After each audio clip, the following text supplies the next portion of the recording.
so mean. Allegedly. Hey, everybody. How's it going? It is good. It is good. The snow is melting, so I am a happy camper. Yeah. The snow is going away. You did your first entry into the podcast world. I did. It's exciting so far. Yeah, so. It seemed like a pretty cool show. You had everybody on, I didn't get to listen to the whole thing, but I could see. Oh, come on. I could see at the end how everybody was like it's a cliffhanger, It is a cliffhanger. It is. Yeah. I've been recording this morning and last night, so maybe something by tomorrow, hopefully, for part 2. We'll see. Yeah, we're trying to. We're planning on doing CrimeCon. I don't know. I mean, you just let it out of the bag. Jeez, just like that. Huh? Yeah. Well, that's the thing is, it's something that we're gonna, it's in the works, obviously, and that's why we're a little bit late because a phone call came in. Had to talk for a minute on that, and we'll see how it goes. I know it's like a 5-hour flight. I'm terrified. Yeah. But I want to go to CrimeCon so much. So. Yeah. And it's in Vegas. Yeah, it's in Vegas. What happens in Vegas stays in Vegas, people. It's pretty crazy how you. All the people that are there that you see on TV all the time, they're just walking around. I'm gonna freak out. It's really over for me. I'm gonna freak out. Yeah. So, anyways, we are continuing on with the Crystal Rogers portion. I think we're on part 4 of Crystal Rogers of the Bardstown murder mysteries, and we just got finished with Nick Houck's. Let's see, what was that? The interrogation after his polygraph test with the awesome FBI guy. I don't know. That was just kind of a weird. It was funny to me at some points in that.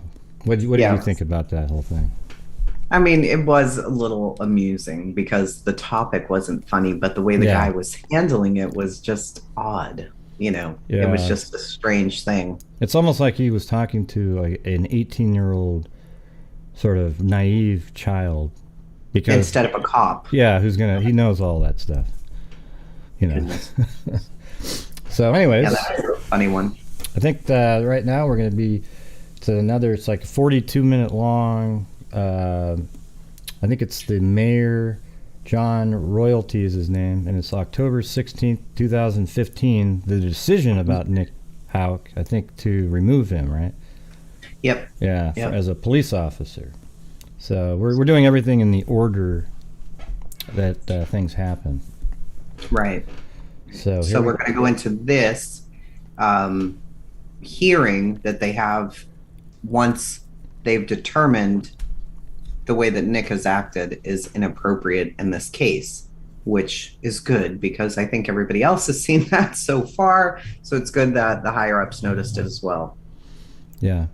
Oh, and before we get going, I was trying to record a video earlier, and I hit the start streaming button instead of start recording button, and then it automatically started streaming a live show on my channel when I was trying to record something. Then I looked down, and so Paul Ayers, thanks for the super chat there.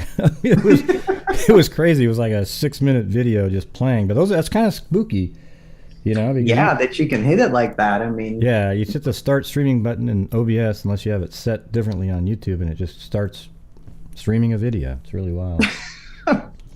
Crazy times.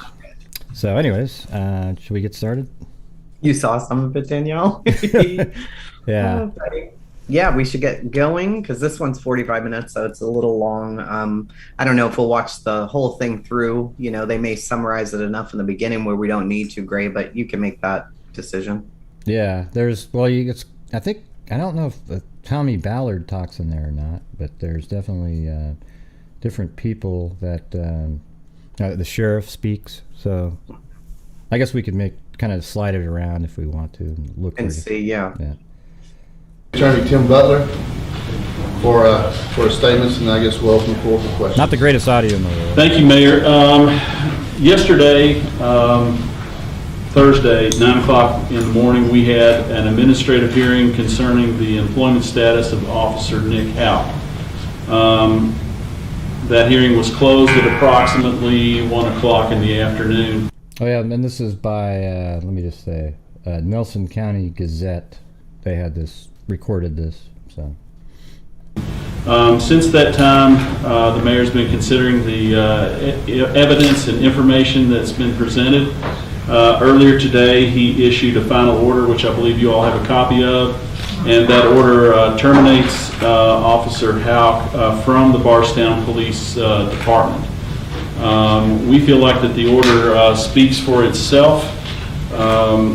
We would note that he was terminated for his conduct as indicated in the order, and that although somewhat related to the criminal case, the criminal investigation into the disappearance of a local individual, that Mr. Houck's termination is not based on anything that is directly related to that disappearance, and as a matter of what we proceeded to do, we assume for the purposes of our proceedings and for consideration of the information that we had, we assume for our purposes that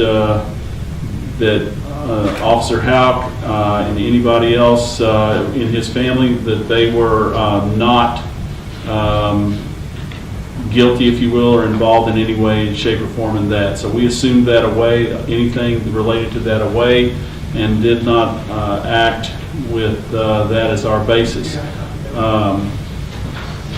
And with that, this is Mayor John Royalty and Chief Rick McCubbin of the Bardstown Police Department, and we'll entertain any questions that you all might have. Given Brooks Houck ran for sheriff, I think it was last year, and Nelson County Sheriff's Office is conducting the investigation, has there been any discussion about giving this case to the Kentucky State Police? Is there a conflict of interest there? You'd have to address that to the Nelson County Sheriff's Department. We don't have any active role in the investigation, the criminal investigation at all. Who all was at the meeting yesterday? At the public hearing? At the meeting? At the administrative hearing? Administrative. At the administrative hearing, there was Mr. Houck and his attorney. There was an attorney representing the city of Bardstown. Chief McCubbin gave testimony. Detective John Snow of the Nelson County Sheriff's Department gave testimony. And the mayor was there, and myself as hearing officer.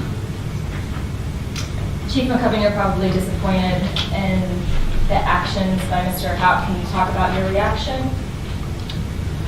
Well, See, he's the guy, the same guy that's at the Ellis crime scene in that documentary. Yeah. I remember him, yeah. yeah, disappointed, obviously. And it's certainly not a happy day for any of us involved at all, that we're even having to address this. But I think in the order, I hope it addresses a lot of my feelings, what I looked at. What we don't have is I know many of you have asked, the charging documents that I submitted to the mayor, Officer Houck, which now that it's adjudicated or public record. And I lined out a lot of stuff in that would probably, address that. This is a case really where it's as much for what a police officer didn't do as much as what he did do, if that makes sense. I looked at it from my perspective that we don't get to pick and choose a lot in law enforcement. That there are things that we will do, we shall do, not that we may do. And I was less than impressed. Was very bothered by some of the actions that were displayed. And though they were addressed the best we could make them, as chief, I just didn't, he was done, in my opinion, what I asked the mayor to do. I guess, is, I expect a lot out of law enforcement. I expect a lot out of the officers that are under me, and that was not a behavior that I was going to accept as chief. And I asked the mayor to please consider my request, that as long as I was chief, I wouldn't have any police officer work under me in that form. Were you surprised Yeah. that he called his brother and interfered with the investigation? Yes, and that's kind of what led us. That was kind of the first thing. It kind of goes back to what I said a moment ago. We as police, there are just things we don't do. That being one of them. Certainly, someone could have called him, and he could call his brother. But in that case, he doesn't call his brother while he's a police officer. That's unacceptable. What kind of an impact do you think that this may have on helping to find out what happened to Crystal Rogers? I couldn't comment on it just because I simply don't know. I don't know. I'll be honest with you. I would ask you to ask the sheriff that question. I don't know that he had something or he didn't. I could say that. And I looked at this when I approached our attorney and the mayor, that if this was any police officer in any case, if this was a theft from Walmart, this is not how we do it. This is not how I will not accept it. So I tried to look at it from that perspective, not knowing what impact he would have or not, but it was solely his behavior that we will never know, us anyway. Again, I don't know if the sheriff could elaborate more on that, but I would urge you to reach out to him. Well, one thing that you should be aware of is that we took great pains to not hinder the criminal investigation. We were in contact with the Sheriff's Department and prosecutors, and we would not have proceeded forward if we felt like that this was in any way going to hinder the investigation into the criminal matter. Also, we made it clear that this is not, it's inappropriate to use this as a vehicle. It's an administrative hearing, a civil matter. It's not appropriate to use it as a vehicle to try to promote or to somehow influence positively the criminal matter. We see this as two separate things, although again related. So we had to proceed with great caution, definitely not to hinder the criminal investigation, knowing full well that what we did may or may not help the criminal investigation. Can you talk a little bit about the timeline when this investigation into the possible wrongdoings began? I think some of the dates are in here, but it was a few days after was really the first incident, and really that being the phone call. That was the first thing that obviously I didn't like, and I wasn't going to. Yeah, so we actually watched that when the call came in to Brooks Houck from Nick, and you could tell just right then how inappropriate it was, and Absolutely. and then it led to this. But I think that they must believe that he has something to do with it, because remember the whole gist of the lie detector test and interrogation was basically that you know what's going on here, like you're part of it. So they know Absolutely. that, and that was before this. So they have an idea of what happened, but obviously they have. Prove it. Yeah, they couldn't prove it. Yeah. Accept that.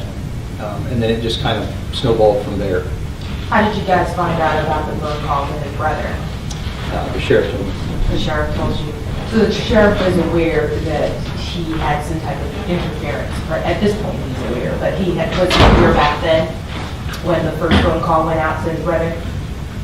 Let me make sure. How did the sheriff find out about that phone call to his brother, basically? I would assume the lead detective told him, and I don't know if the sheriff was there when it happened. I don't know that, but I guess just being sheriff to chief, it went up to him, and then he brought it to my attention what had occurred. Yeah, and just to be clear, it was a phone call from Officer Houck to his brother, Brooks Houck, while Brooks Houck was being interviewed by a sheriff's detective. And I believe that there was some concern on the part of the sheriff about that happening, as I'm sure there should have been, and he contacted the chief to express his concern to the chief about one of the chief's officers. And Mayor, what is your thoughts on this? A mother of 5 that's been missing since July, and this investigation in Bardstown is pretty popular. Everyone knows about it around here. And then this happens, the fact that this officer has been terminated in connection to his interference into the investigation. What do you think about this? I mean, it's a small town. A lot of people hear about the fact that this mother of 5 is missing. I think the community is very concerned over it.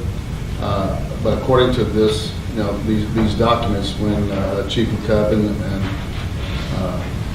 Tim brought the matter to me, my words were, if we're moving forward with this, we make sure, and I told them to make sure that you have your ducks in order. Make sure that we're correct in what we're going to do. And when the evidence is presented, when it was presented yesterday, that's when I made my decision. And I think I will stand by Chief McCubbin's in his earlier statement that as myself being a prior police officer, I think what he's done was improper and incorrect. And we can't allow that or stand for that. And I will stand behind the chief, and that's my understanding and that's my belief too. Are you in close contact with the Nelson County Sheriff's Department regarding this investigation? It's garnered national attention. No, I am not, because that is, I run the city. That is a police matter, and I have full confidence in the chief and officers in the sheriff's department to do their job. And matter of fact, expect them to do their job. So I leave that to them. I'm just a city manager, I guess, or the mayor, and I do my own job. And again, that goes back to the issue of we wanted to make sure through this process, I want to reiterate, we want to make sure during this process that we did not do anything to interfere with the investigation. How ironic it would have been had we messed up somehow the criminal investigation because we alleged that an officer interfered with the investigation. So we've tried to our best to, as would be our roles, to distance ourselves from that, because it's not a crime or alleged crime or a disappearance that involves the city of Bardstown. We address this as a personnel matter with a city police officer. You were talking about the timeline a little bit. To finish that up, you'll notice the dates from that first occurrence until the day I suspended him. And that the gap there, I guess, was because exactly what Mr. Butler was saying. We wanted to make sure that what we wanted to do would not interfere with criminal. So I had to. Do you think Nick ever really wanted to, like, he really loved being a police officer, or did he do it merely to be sort of an insider for, like, what Brooks is doing? That's a really interesting thought, right? Yeah. Because you're not going to behave this way. I don't think if you have a passion to be a police officer, you're not going to behave the way that Nick did. Yeah. He wasn't helping at all. He was obstructing, really, by even calling his brother that day. And the way that he responded to the person doing the lie detector test, it was just unprofessional. Yeah. I don't think he did. And if they are in some kind of crazy criminal thing, that might be really interesting. Well, they brought up a couple times in here how, remember, Brooks was going to run for sheriff of Nelson County, I think. So Which was that very interesting? So let's say he was the sheriff and Brooks was still a deputy. I mean, my God, they could just do whatever the hell they wanted to do, right? Yeah, absolutely. Although, I mean, he was a police officer, but still at the same time, maybe he would have been moved over to the sheriff's department, you know. As Yeah, you never know. a what could have happened. detective, you know, or some shit. Yeah. Yeah. I think Nick was just, I don't know. I mean, I really dislike Brooks strongly, but Nick, I don't know. You expect more when they're police officers, I guess, or you should. Yeah, I think I don't know which one I dislike more, but they sort of feel the same. They're just, yeah. Pretty even, I'd say. Yeah. So I mean, is this interesting to you guys still? I mean, I can always move it around a little bit, but it seems like they're talking about different things as they're going through it.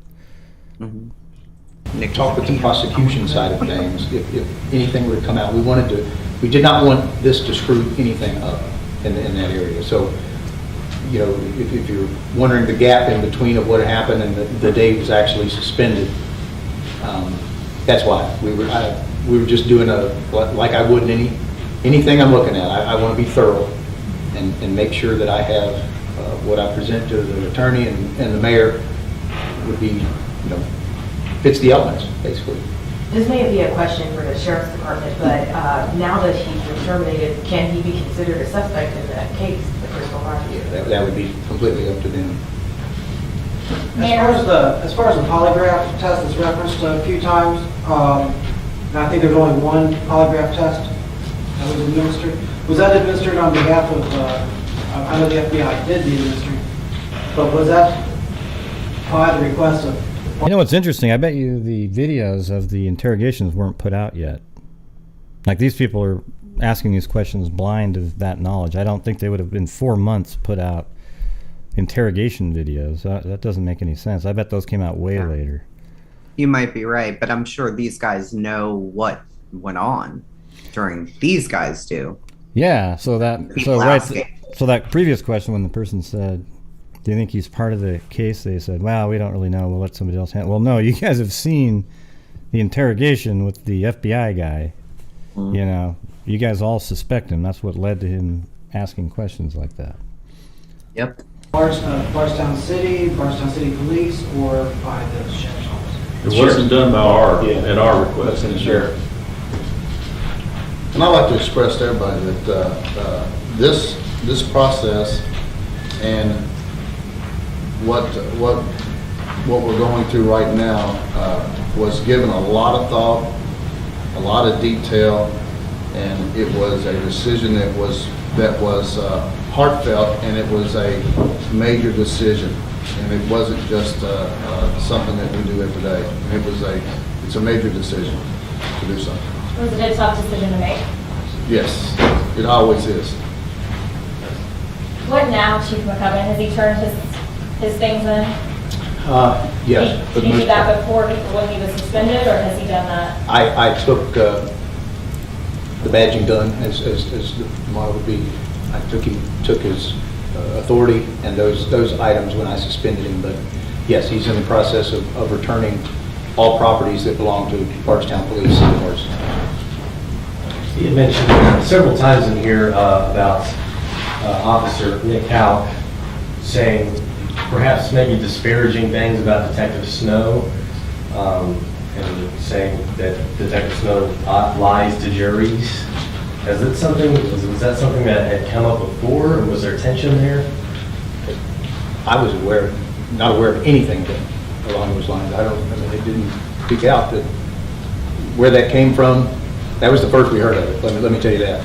That was the first we'd ever heard of anything along those lines from anybody.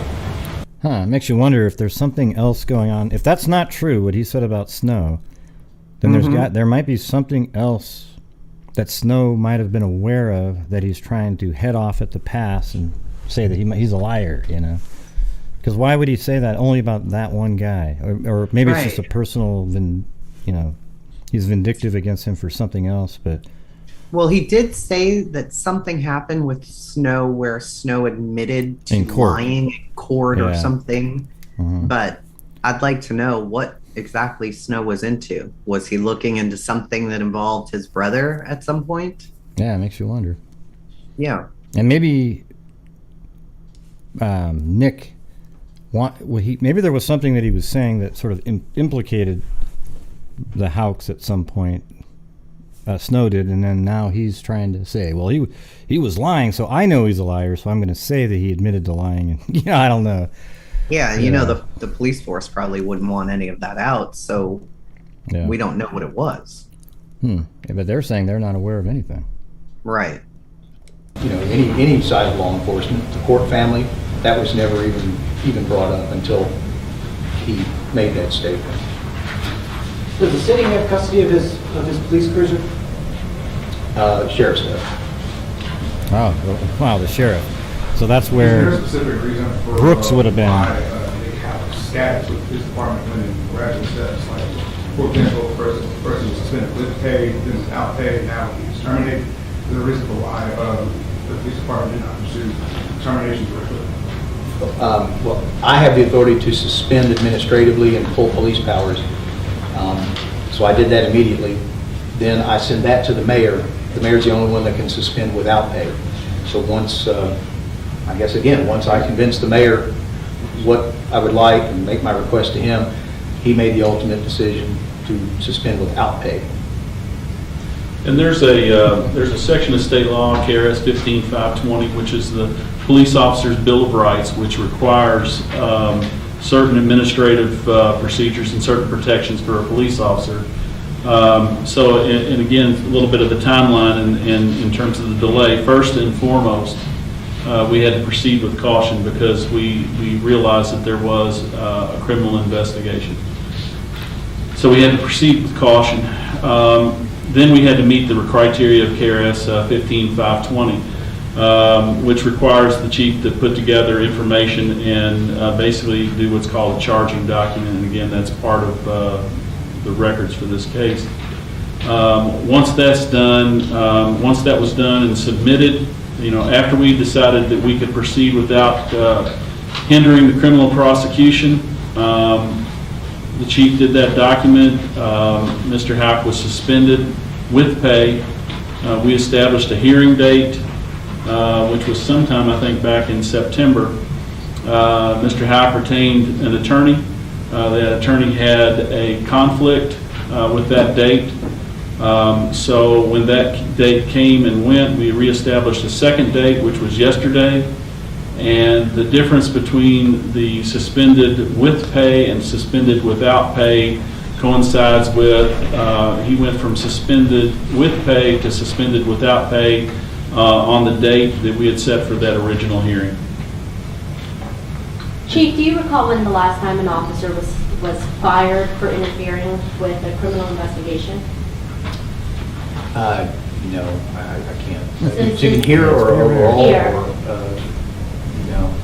So how, could you put it into perspective, how unique of a situation it is for you as chief to have to do that, considering this is one of the biggest cases that have come around in the last couple of years? Yeah, this guy's definitely out of central casting. Like if you're going to make a movie with just a kind of a tough-looking, whatever you want to call it. Reminds me of like the Terminator dude. Yeah. That like, guy? He needs the mirror sunglasses on, doesn't he? He looks just like him. I know exactly what you're talking about. Just Yeah. like him. Yeah, the in like Terminator 2, was it? Yeah, the guy that turned into the liquid. Yeah. He looks just like him. Yep. Yeah, it has an impact. It does. And again, I go back to what I expect of police officers. I'm the chief, but I'm still a cop. I would not look at it that way if I was doing that case. So again, I hold the officers to a higher standard. And how it was handled. Again, I just have to go back to that's just not how we do it as police officers. We don't get that option to not participate, to not be a part of when requested. Exactly. That's in the oath, that's in the canon of ethics that Just may like seem him. to be on the records. That's There are just many things laid out there for us as police officers that we will do. And like I said, picking and choosing what we want to be a part of is not an option at all. And it's All right, this is what you're talking about right here. I mean, he looks just like him. Just stop. There you go. Right? That is pretty close. It's pretty close. Yeah. How funny. When a police officer does that, then I want exactly what the mayor did to happen. Not on my watch, as they say.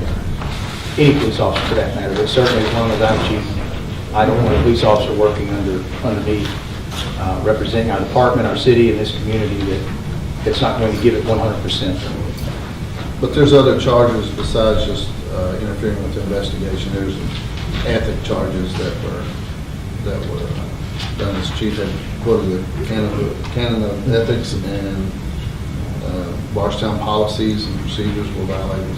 There's more than just that. Did you say who Nick Houck's attorney was? His name, is that part of it? Yes, his name was Erwin Roberts. He's an attorney out of Louisville.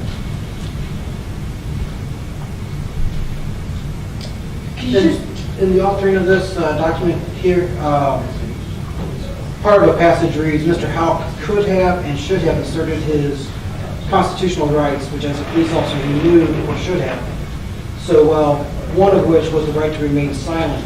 Who is it that sounds like an opinion? Is that the mayor's opinion or is that the chief's opinion?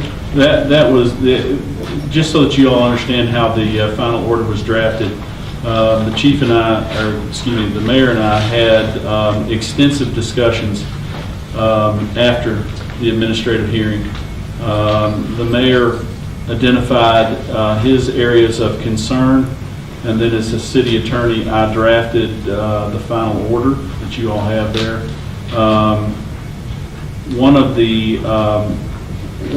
Part of the administrative hearing was dealing with and as it says in the order, and was tough for the mayor.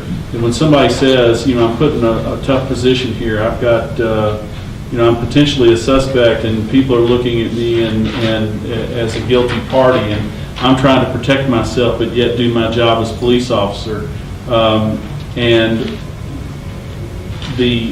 as the mayor has explained to me, and we've discussed, and is written in that order, there are procedures. There's a path out of that quandary, if you will, or that quagmire, and that is to seek advice from your superiors, from the chief or from a prosecutor. If he would have chosen to remain silent and assert a right, which he's innocent until proven guilty in a court of law of anything in the United States of America, and if he would have asserted that right to remain silent as a protection, then again, as it says in that order, we might not have been here. But he did not do that, and he took a different path, and it's unfortunate, I think, for everybody involved. What kind of weight do these charges carry? What kind of weight do these charges carry? Yeah, he's got About 3-4 ounces. No. This is an administrative process, so. Remember how we were talking about how, like, maybe Nick called? I think the message that he was yelling, maybe he intentionally wanted to be heard in the background or something. Did we talk about that? Like, maybe that was an intentional. Yeah, that we thought he wanted Snow to hear exactly what he was saying. Yeah, but it's interesting though, because I think that was just all on Nick's part. Because the thing is, why would you even allow Brooks to go in there and spend it? You would have had the conversation about how long to be in there, only answer this, get in and get out before he went in. But instead he was like, where the hell is he? I don't know what happened, but then he calls over there to tell him to, wrap it up, because he thinks they're going to start twisting, getting him turned, twisting his words and getting him trapped in something. Yeah, isn't that what he was saying? He knew that he was there, so they already talked about it. Yeah. And then he's asking, "Oh, you're still there?" Yeah, and and that makes it seem he's too friendly. His brother will tell you that's what he said to the cop. Well, Brooks will just, he's really cooperative. Mm-hmm. Well, that's what he's supposed to be. He's supposed to be really cooperative. But Nick didn't like that. So he's thinking his own department is going to try to railroad his brother into something. Well, it makes it seem very strongly that Nick is guilty of something because he was so concerned about it. Like, he's literally calling over there. Then they meet later, which they know he did. Like, later in the evening, he's following right behind him. They meet over at the ranch, as it were. You know, like, yeah. And then, but nobody can remember that meeting. So did it really happen? Well, shoot, man, I go out there and I do. No, I'm just I relax, clear my mind. Yeah. What these findings are findings that justify his removal as a police officer, and that's it. This is the findings here are findings that justify the action that the mayor took to terminate him as a police officer. There's no criminal charges, none, just administrative. Yeah, we can't charge anybody. The chief can. The chief can charge. Does anybody know what Nick does now? Mike, does he work for his brother? Wouldn't that just be... I mean, it seems like that would be the easiest thing to just quickly get working again. Wouldn't that be interesting? I think you're muted. Oh. I was asking Google. Oh, yeah? Oh, I thought you were just mute. Okay, I get it. How would I know? Charge people criminally, but the mayor and I have no authority to charge anyone criminally. So this is not in any way, shape, or form a criminal...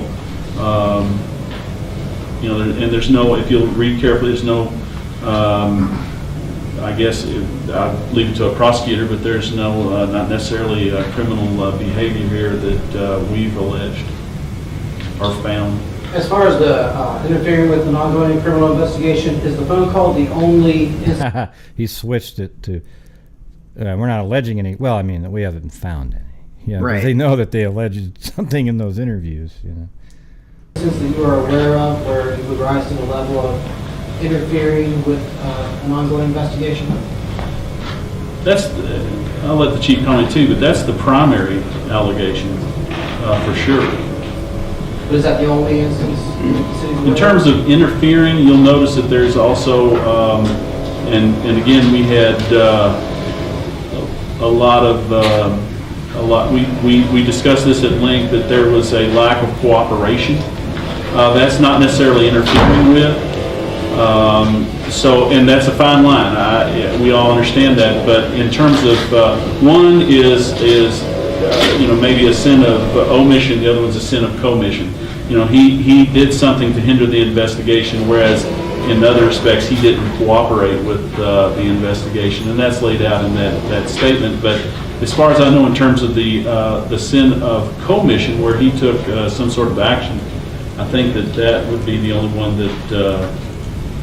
that I'm aware of. Yeah, it's and he really, I guess if you think about it, he injected himself into this. He made that call. Yeah. He was not necessarily on the radar, but by him making that call, he therefore entered into the entire investigation. What he's really saying is now he is on the radar. That, yes, of course, that was the first and really only forward-moving thing that he did. The rest of it was more of in a passive way. His lack of candor stood out to me as much as anything. Can't remember anything that mattered. A lot of what he didn't do as much as what he did do. Yeah. That was kind of the balance that I looked at. That I think was as bad as doing something proactive, if you will. The fact that he didn't do what a police officer should do on either side, adverse or adverse. So. And we're there, I'm curious because... Hey, SSS, it's just the way the audio sounds, okay? You just have to deal with it, all right? Because I think it says here that you found out shortly afterward, this occurred on July 8th, the phone call. And I believe it says in here, I'm not sure that you found out shortly thereafter. Now, he was a police officer at the Bardstown Police for a while after that. You guys share a building with the investigating agency on or about July 8th or shortly thereafter. Were there any measures taken to ensure that there was no sort of No, it's still overt there. or any other sort of interference with this investigation? Well, I Because don't know. I believe it's accessible. I mean, you can just. Yeah, oh yeah, yeah. we Out of can- your office, right? There are 3 agencies in that building. But no, that was in their detective office, if you will, which we don't have access to those files. We don't have access to that office. We have access to the buildings, the outer offices, I guess you could say. But no, I understand what you're asking, but no, there's no way any of us could go into their areas of investigation or files, if you will, more than they could come into ours. That's just not really it's just not possible, I guess you'd say. And we have no indication that he did. Again, he was more removed from it than he was proactive, if that makes sense. And Chief, you've had to address this investigation at least one time publicly, just saying that the Bardstown Police Department is not investigating Crystal Rogers' disappearance. After something like this comes out, what do you have to say to the public? I mean, just following up to that address. That we still don't have we still don't. It's not our case. It just happened that the person of interest that the sheriff's office is looking at has a brother that's one of our officers. If he wasn't brothers, we wouldn't even be having this conversation. But the fact that he was a brother, we're still not a part of the investigation in any way. And I say that loosely because obviously if the sheriff were to come to us to ask us to do something like we would with KSP or any law enforcement agency, we would certainly do that, but we really haven't been. Early on that we were doing very small things just to help them get some stuff together, but we're not a part of it. We really are not. Obviously our only interest in it was when our officer injected himself into, reaching out to his brother in the middle of that investigation and interview. Yeah, this might be asking for opinions, so I'll just let you decide if you're going to answer it or not. But with the police cruiser still being impounded, doesn't that suggest that there is suspicion of some sort of commission rather than omission actions that went on either by, I don't know whether that's the sheriff's office or so I understand they're the ones that impounded it. But doesn't that suggest that there are some suspicions of actions beyond just omission? I think that would be a question for the sheriff's department. We, as part of what we did here, we assumed that was purely coincidental. We assumed that any kind of investigation would come back completely exonerating Officer Houck, former Officer Houck, his brother. That was the position that we took. We said that again, and that is out of deference to the ongoing criminal investigation, and that honestly it makes it a little more difficult on us to proceed under those auspices, but we did that. And so in terms of an opinion, I'm probably like the rest of Bardstown. You have opinions about things, but our opinion in this particular case is really not important. We don't have any. I bet he was going to do the joke about opinions are like asshole. Right? He was. You better not do that. No, he was gonna, and then he went. Yeah, everyone's not a good idea. You know it. Not a good idea. Official capacity to render opinion. And as I used to tell people when I was working for government myself, certain matters, if you go outside and talk to the person who was just using the leaf blower, their opinion is as important as mine in that respect. So, why was his car impounded in the first place? Why? Have to ask the sheriff's department about that. The city police car, it don't belong to the sheriff's department, it belongs to the city. Yeah, the city, it was requested, they requested the car as part of their investigation, and the chief determined that it should be turned over to the sheriff's department if it was part of their investigation. Just like any property, if there's any property the city of Bardstown had that state police or anyone felt like was part of a criminal investigation, if they requested it of the city of Bardstown would try their very best to accommodate that request. That was Nick Houck's personal car he drove, right, for the city police? That was his police. Police car, yes. And he was able to take it home, right? It was a take-home vehicle? Yes. And really, any tip that came in, we were going to react on. And we kept hearing allegations and tips. And, that I guess kind of shows how we were going to cooperate, obviously, in any way we could. So if someone were to come and say, hey, something with that police car, you don't have to convince me or ask me twice. Take it. I mean, I'm going to cooperate 100%. And it's certainly our police car, so I don't have to ask, I guess, but when that came out, then yeah, I absolutely wanted them to have it, and to either clear it or not. It's like any tip you would get, you have to follow up with it. So that's why we did that, to be honest with you. And again, like he said, the exact status of it, I think I think I can safely say it's pretty wrapped up. But it'll ultimately be up to the sheriff and them to, when it comes back, I guess. Chief Cubbins, you originally made the statement at the time when the car was impounded, that the car was in the shop. So now coming back with this new evidence, what do you have to say to the community of Bardstown, and how do you justify making that type of statement? I didn't have to answer the question in the first place, to be quite honest. And it was an ongoing investigation. Oh. So would it have been better in your position? What, did something happen? Yeah. She's like, so what do you think? Whatever. He was like, I didn't have to answer your question in the first place. Yeah. True, Mr. To not answer the question instead of to tell a lie or maybe to exaggerate the truth over it. Not necessarily, no.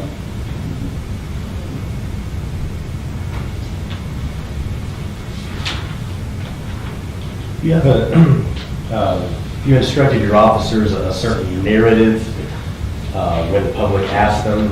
You walked up to them and asked them about Nick Houck, and instructed your officers in any phrase or any wording to tell the public on what their opinion is on this. Did you say did I or will I? Have you or will you? No, I haven't yet. We're really just finding out. I'm just finding out, obviously, just before you all. So, but now that it's over, it's closed, it's adjudicated, and he's terminated, they would really, I'm sure they've got their opinions. I think most of them will be happy, I'll be quite honest with you. Once you lose the trust of the police, it's over. And I think his fellow officers will appreciate the mayor's decision. What you have to understand is once the hearing was over, Mr. Butler and I worked extensively between each other, talking to, because I had some great concerns, and we tossed back and forth ideas, and no one was aware of what my decision was going to be or what it would be. And the only one that was aware of that is when I give that decision to Mr. Butler. And then I think late this morning, the chief had received notice, but no one else had gotten a notice. Chief, did you see this coming? You've been familiar with the case when Crystal first went missing, and Brooks was the first person I think they questioned, knowing that was one of your officers' brothers. Did you see this coming? This today? Or Any of this? Well, no, I didn't, and I didn't until he injected himself into it. That phone call. That was one of those. Why would you do that? Obviously, we need to talk, and that started it. He had no involvement or anything in it until he did that. So that's when I had to take action. To be quite honest, again, it's just not acceptable as a police officer to do that. So. Was the phone call recorded? Was the phone call recorded? Which phone call? The phone call that Houck made to his brother. You said I don't know, Teal. I don't know if the sheriff's office has it recorded, or I honestly don't. Who has the phone? Someone, the sheriff's department has the phone? I would The assume. FBI? Yeah, one of them. Is Houck allowed to make contact with other members of your department now that he's been terminated, or has he been banned from making contact with anyone? No, I don't. He's a private individual he's- now, he can make contact Yeah. with whoever a private individual can make contact with. I don't know if my officers want to have contact with him. And is this, I guess the question was asked, is this the first instance that you fired an officer? Is it the first? Is this the first officer that has been fired through the Bardstown Police Department? To this degree, yes, ma'am. Yes. Mr. Butler, can you describe the appeals process if Mr. Houck decides to appeal this decision? Yes, sir.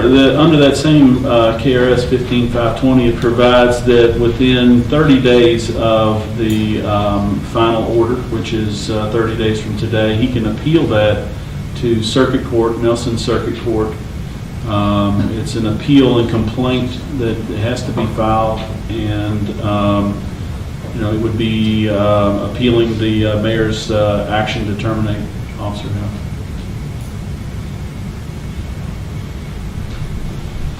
Any other questions? Is there a potential for him to be rehired by either your agency or another agency in the state? Not this one, as long as I'm chief. Now, I don't know what the future will bring, but I think in my, no. Once you're fired as a police officer, you're done in law enforcement. And he should be done.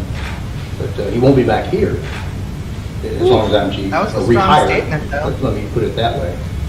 What's that? So that's a strong statement. He's like, Oh, yeah. is there any chance? No. He has no chance of being a police officer here, and he should never be a police officer. Yeah, anywhere. Because, I mean, what he did is something that can't be undone. It's not like, well, you were found innocent. We found the, let's just say by 1 in a trillion chance there's another killer out there, and they find that person. That wouldn't even matter, right? It wouldn't even matter because what he did was unacceptable by a police officer. There's only about 4 minutes left here. And I can't imagine another police department hiring him after we fired him. I wouldn't hire another police officer from another department that was fired like this. So I can't imagine that any other would, and hope they wouldn't. Yeah. He wouldn't give him a good Anything else? recommendation, I can tell you that. Okay. That concludes this press conference. Thank you. But there's this interview stuff going on. Okay, sir, if you could tell us your name, please. Yes, I'm Mike Ballard. I'm that's a uncle brother. of Crystal Rogers. Could you spell your name for us? It's please? Ballard. Mike, how do you feel after listening to this press conference? I think we've got some answers that we were looking for, and as far as the family's concerned, we've been waiting for this for a while now, and I'm glad this part of it at least has happened. I mean, I think that, I don't know, I guess makes you feel better to somewhat of this portion of it's kind of over. We've been waiting for it. Does it in any way reinvigorate any hope of this, of you guys finding out, getting some closure? Does it reinvigorate your belief in the investigation at all? Well, it seems that they're moving forward in that direction like they should be. I don't know, as far as relief goes and closure, I don't think you're going to get closure until, Crystal's found. And, of course, whoever is responsible for her disappearance is brought to justice. Can you talk a little bit about how difficult, just the months passing since July, how difficult it's been for this family, just the developments in this case? For her mom and dad, I mean, it's been horrible. I can't imagine what they're going through as a parent. My parents.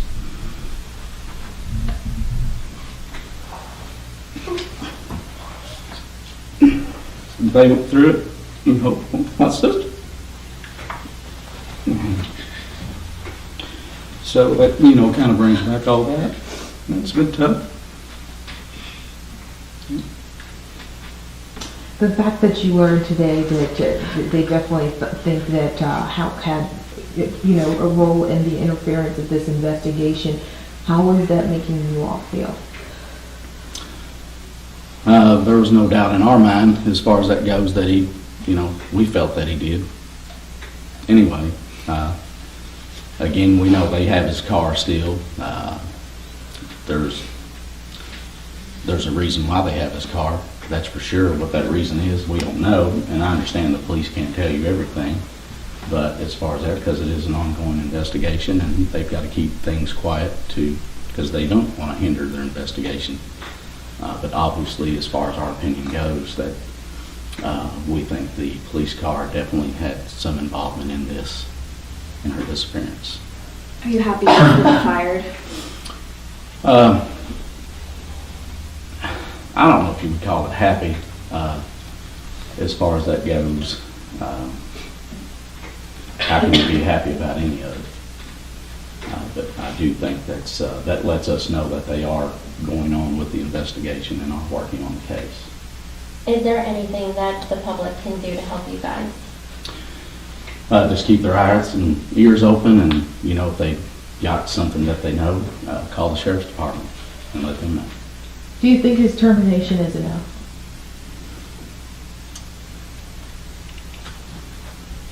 If he is involved, no, absolutely not. Again, the termination, I think, does help us a little bit. But how can you ever get enough as far as that goes? We definitely want justice to be served if he is in fact involved in this criminal activity. Not saying that he is, but if he is involved in it, then we hope he's brought to justice. That was it. Yeah. So there we go. So that's the brother of Tommy Ballard, right? I think, or maybe the brother of Crystal. I think it's the brother of Crystal. Sherry. Oh, shit. Sherry.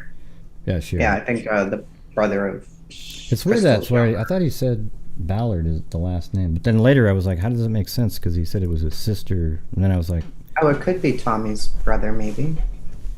I don't know. Let me go back to the very beginning of when he spoke, just so I know what I'm talking about. It's Ballard. Mike, how do you feel after Yeah, so he's a Ballard, right? Mike Ballard. Yeah, so that would be Tommy's brother, right? Tommy's brother, maybe. So yeah. who's the sister that he was talking about? Maybe he said he thinks of her as like a sister or something. Mike Ballard is. Answers that we were looking for. Yeah, I'm pretty sure that's the brother. Let me see. Let's see what he said. Okay, sir. Oh, it's Roger and Crystal. Mike Ballard. Yeah, that is Tommy's brother. Yep. Sister. Tommy's brother. How is he a sister of? Well, she is a sister-in-law, so maybe that's what she was talking about. Yeah, but when you say that, I mean, it's weird to just say sister of Crystal Rogers. I don't know. No, he said he didn't say it was. No, on this. Oh, you can't see it. Hold on a second. Oh, that's why. Yeah, hold on a second. Yeah, so that's the actual text on the screen. Comment to the media, sister of Crystal Rogers. But how's yes, that? I mean they got all that wrong, so it doesn't matter. But Yeah, so let's just see how. and he looks just similar like to Tommy. Yeah, that's why. Yeah. That's why I wasn't sure earlier. If you could tell us your name, please. Yes, I'm Mike Ballard. I'm the uncle of Crystal Rogers. Could you spell your name for us? It's please? Ballard. Mike, how do you feel after listening to this press conference? I think we got some answers that we were looking for. Yeah, so I think that's. Yeah, I guess he's the uncle. Yeah. All right, so where are we at now? Want to go to the it is deep, yeah. The it is very, very deep. Should I go to the PDF file? Yeah, really quickly. I have to change the windows around because so many people were whining. I can't see and I can't see this. Oh my gosh. So then I had to make Just it. because you have good eyesight, sir. Yeah, I guess. Well, that's debatable. I wear glasses. So. Phone's ringing. I need to put you on hold, please. Or mute. Silent night, huh? Let's see. Where is the middle? There it is. Yeah, it's huge.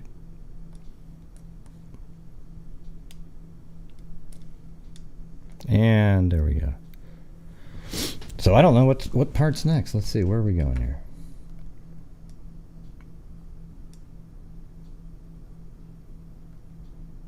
Yeah.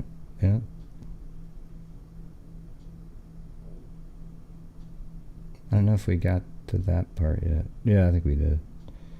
I don't know. We'll let her figure it out. She's running the PDF file.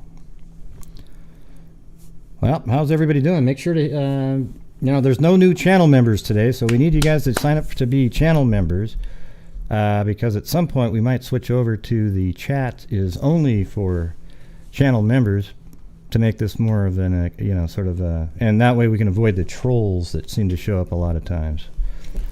And also we're talking about donating, I think it's 25% of the net income on this channel to charities at the end of the month as well. So super chats, channel memberships, the ad revenue, if there's any, all go towards that. All right? Because there's a lot of names in there that are sort of grayed out. That means the green ones are channel members. So we're going to need to see a little bit more green in there. All right, but I'm not sure if she's back on yet. No, that she's doing work. So what are you guys thinking about this? I mean, it seems to me it's so... The odds of Nick and Brooke not working together to hide the body of Crystal Rogers is like 1 in a million that they're not involved in it, given the circumstances. I think if you had a trial, given the information that's out there circumstantially, it would be a hung jury. For sure. He wouldn't be exonerated. Like there would be many people who go, oh no, there's no way. He called up to warn his brother in the interrogation. Then he follows his brother after that, later in the evening, out to the property. Yeah, so there you go. Sorry about that. Oh, no problem. Hey, thank you, Vet Girl RWB. So, let's see. Where are we at on the PDF? Right now we are... do we get through this one? This looks familiar. We're in October. Keep going. I don't remember her on the screen. But... We did miss that. If you go back one. Mm-hmm. I just put that in there today. So on July 10th, they did go execute a search warrant at the Houck family farm because that was the last place Crystal was seen. They would not say what they did or did not find on the property, but it was one of many times that they did search there. And then he was suspended. Then we just heard, the hearing was after this. So September he was suspended by the police chief, and then we saw the hearing by the mayor. He's the only one that can actually, basically, I think, what was it, fire him or terminate him without pay. Right. And then this is the October, wow, that's weird, 14th through 16th. Nick signs an affidavit stating he told his brother to cooperate. And the hearing was held, and he was terminated. Nick signs an affidavit stating he told his brother to cooperate. Wow, but the detectives heard something differently, I think, in there. Yeah. Yep. Yeah, you can sign all the affidavits you want.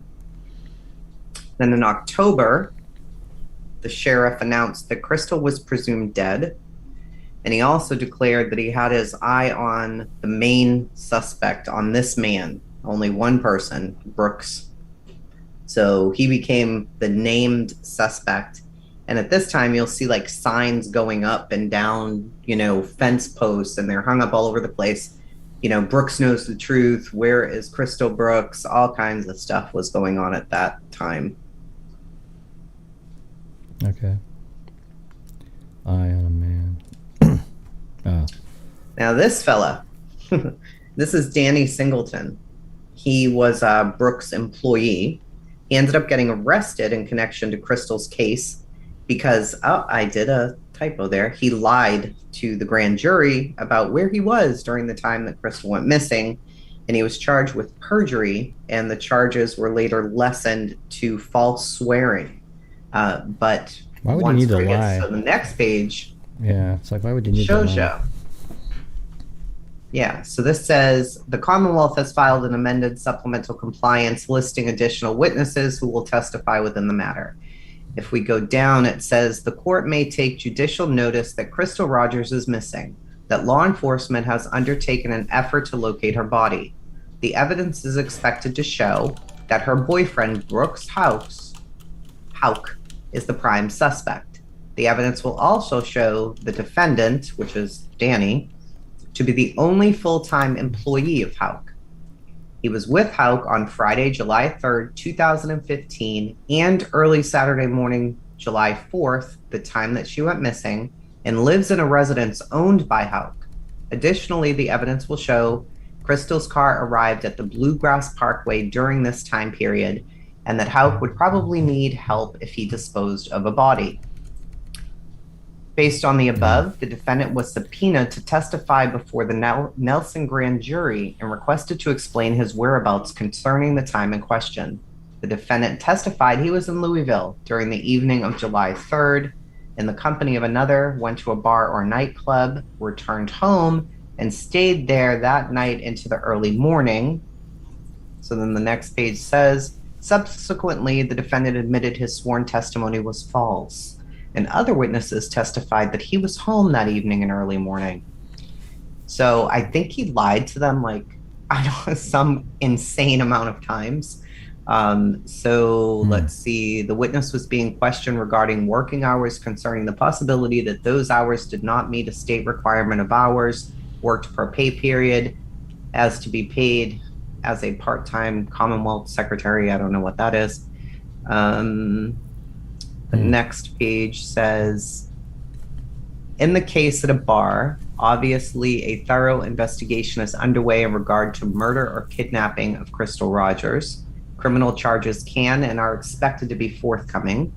The defendant's testimony regarding his relationship with Brooks, his whereabouts during crucial time periods of the disappearance, and his actions or inactions are very germane and thus material. So he was held. I think he did less than a year in jail for lying.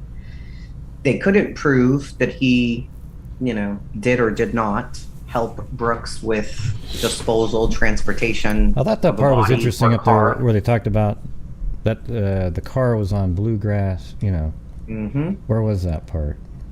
Right there, in like the second paragraph. Also show the defendant to be the only full-time employee of Houck, was with Houck Friday, July 3rd, and early Saturday morning, July 4th. Wow, so they know that.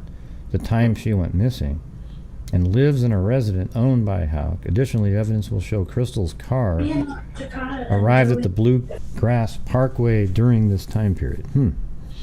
I wonder how they must have video of some sort with the car driving somewhere and pulling onto the Bluegrass Parkway. That's such a, evidence will show, so they have that already. Crystal's car arrived at the Bluegrass Parkway during this time period. That's July 4th. So why do you think, okay, so that's interesting. The car was placed there between the 3rd and the 4th during the nighttime, early in the morning, out on the Bluegrass Parkway.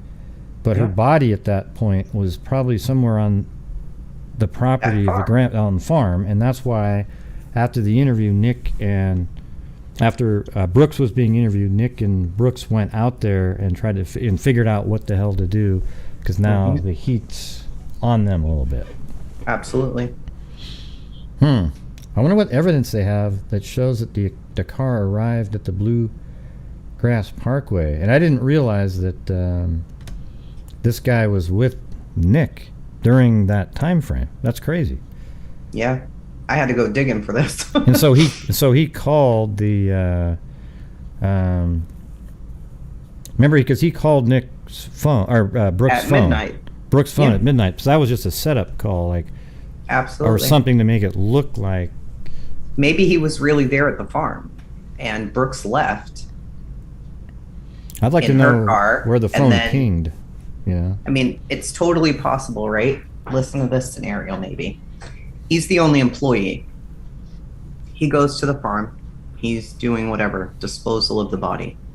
Nick takes Crystal's car, because you would expect his DNA to be in Crystal's car because that's her boyfriend. He goes and drops it off. His brother, Brooks, drops it off. Nick picks up Brooks, drives him back, and leaves him at the farm. Right?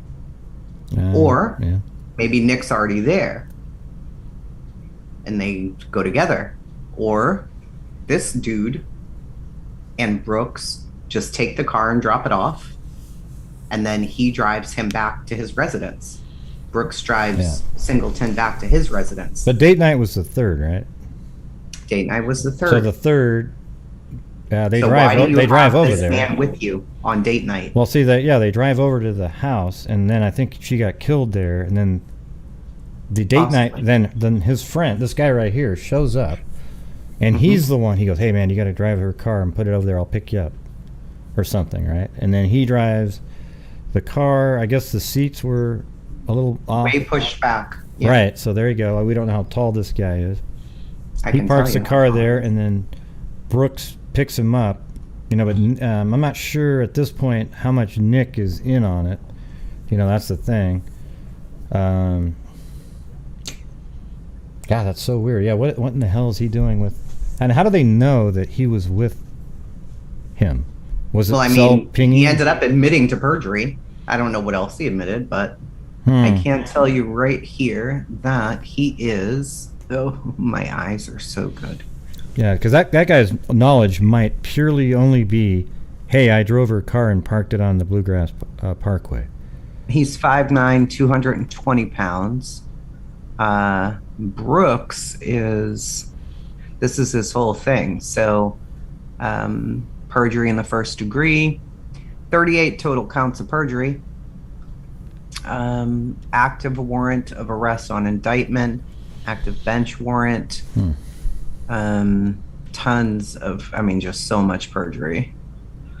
Brooks is much taller though. Where does it say this guy's 5'9"? I have his grand jury charges. Yeah, maybe Brooks drove the car, and then this guy drove, to pick up Brooks. Mm-hmm. This guy said, I'm not going to have my handprints on it. Your handprints can be on her car because you are with each other. Yeah. Or, he could have wore gloves or whatever, but maybe they didn't have Let me that. see if they have any proof here. I didn't put the whole court document in there, but let's see.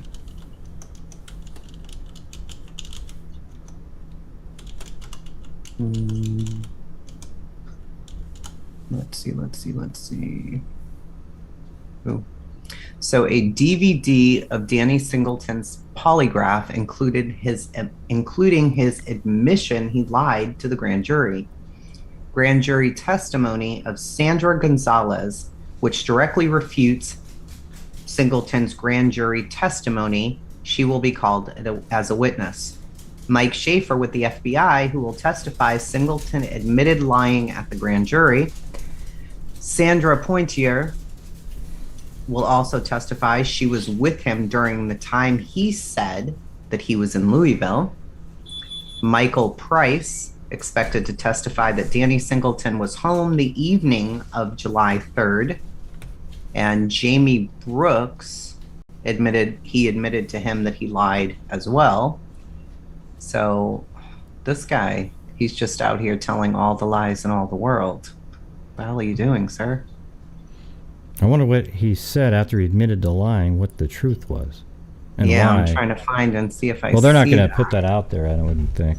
That would be the part that the grand jury would have seen, and it'd be secret. We're not going to get to hear that. It's so frustrating, this guy. Yeah, on Ben Verified, he has a couple charges on there. But. Mm-hmm.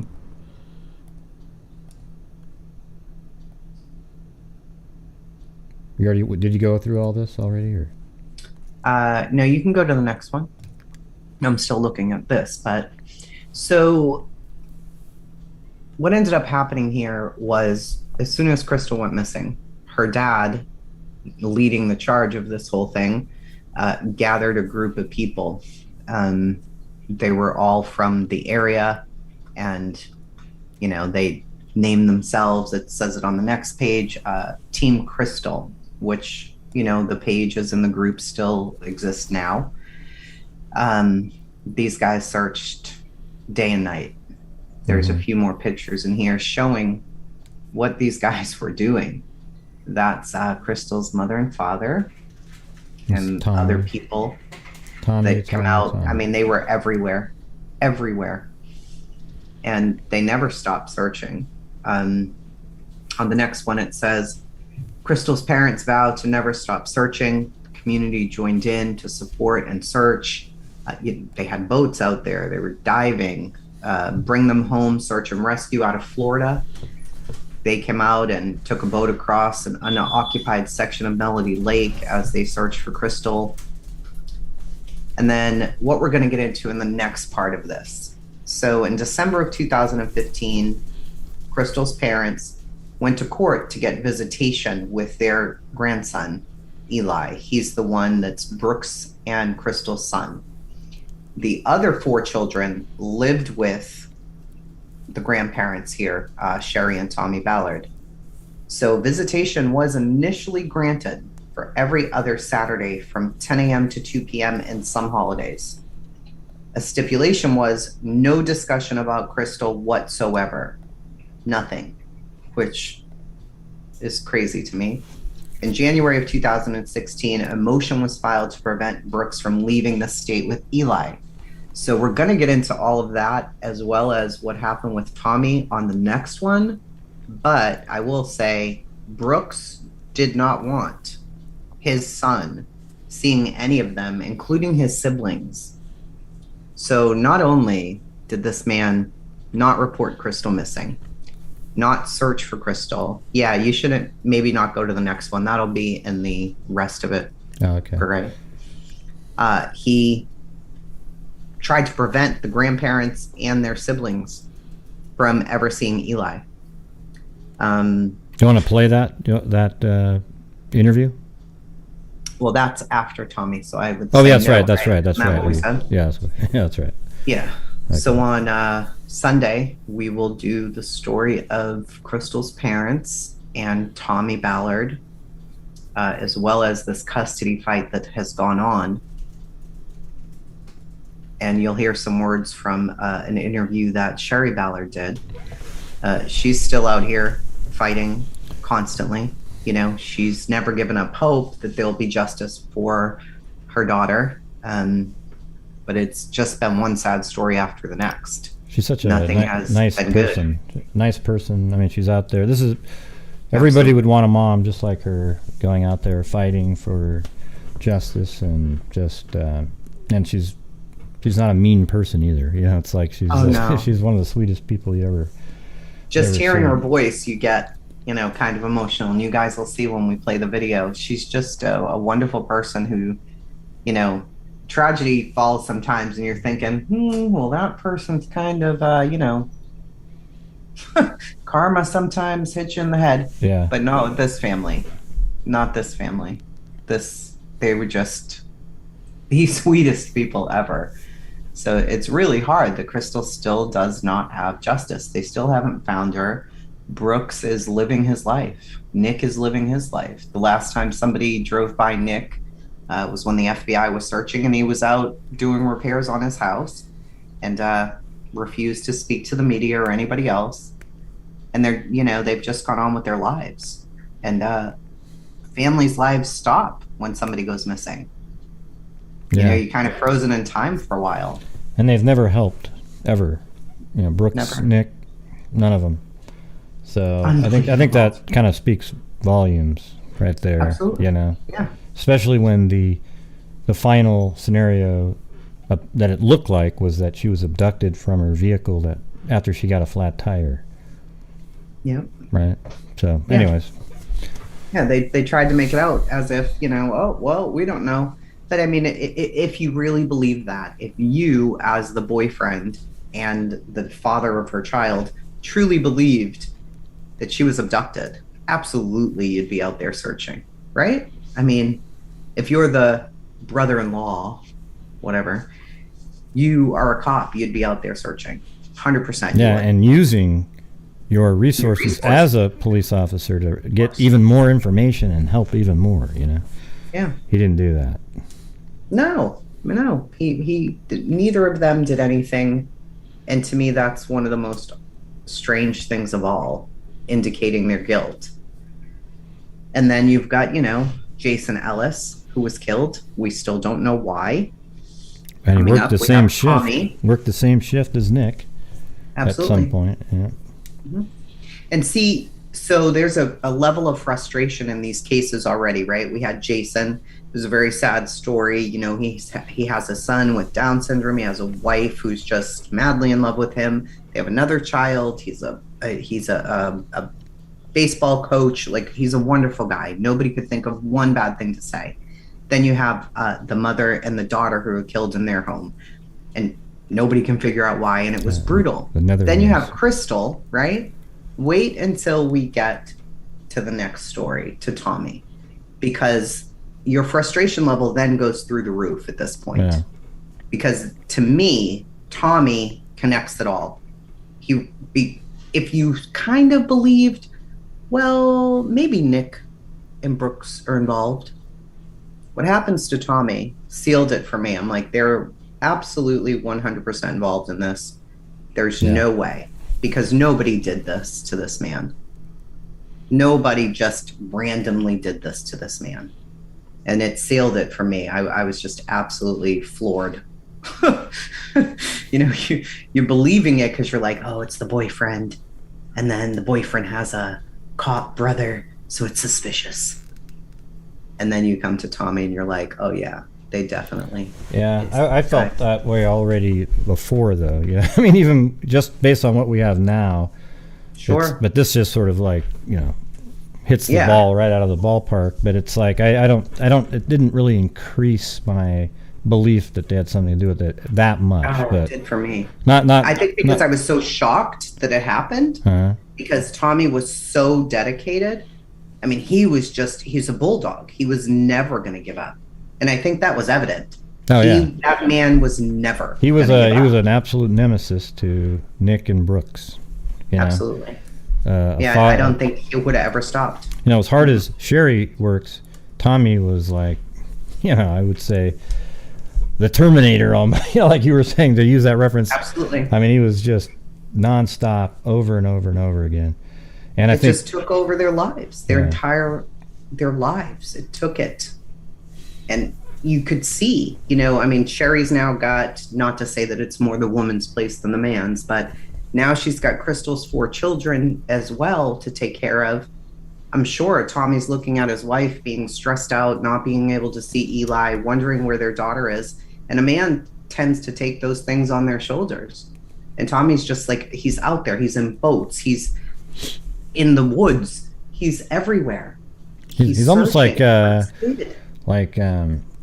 Miller, you know, just on that one case, though. I mean, he's just like bing, bing, bing, bing, all over the place. Yeah. Yeah, he absolutely. The story of Tommy, I don't know. If it doesn't shatter your heart when you hear it, you might not be a human. Yeah. Because to me, it was just like, oh, this story. And yet, if you did a poll, did that really bother you? There'd be about 10 people that said no, because they're the trolls that are in the background watching every single show. Yeah. Weird people, but yeah. So that'll be the next part, and that'll very likely be on Sunday, right? Yes, very cool. And I'm trying to figure out who. Then we had a super chat at the very beginning. Brandy Bradford. Thank you, Brandy Bradford. And Vet Girl, RWB, and welcome to Jen H, the new channel member today. All right. Appreciate it. Thank you. All right, you guys. We'll see you next time. I don't know. Is it going to be Sunday for sure, or could we do one like later? I don't know. It depends. I know I have vet appointments on Thursday. Yeah, you got to get that shit figured out. Yeah. I think you need to do a colonoscopy on that one. I think know. A legit colonoscopy. That is for this Thursday. I've got to be there at like 7:30 in the morning. So. But they're doing what are they doing? This like the whole ultrasound, you know, internal, whatever. I don't even care. I'm like, do everything. Do all the things. If you have it, do it. Just do the things. Because I guess with dogs, how do you do a colonoscopy? They won't drink that drink. No. Yeah. No, they've got to do the whole ultrasound, and I don't know. Yeah, the drink that you drink is actually called Go Lightly. It's weird. It literally is. It's this thing. It's Geo-lightly, and you drink it, And it makes you, but I thought it was kind of ironic in a way. But anyways, hey, it's the truth. I'm telling you, go look it up. I never knew that. G-O dash and then lightly. Yeah. All right, you guys. We will see you next time. All right. Who knows when? It'll be Sunday for sure, but it might be before that. Oh. All right. See you guys later. Oh, yeah. And as I always say, be safe out there. And I love you so much. okay. God, I'm sure that's going to go back to her. Yeah. Well, it's a fact. You know? Well, yeah.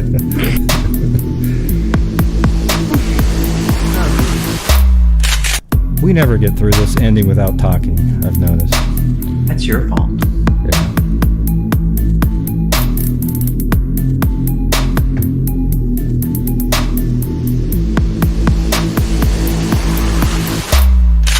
See you later.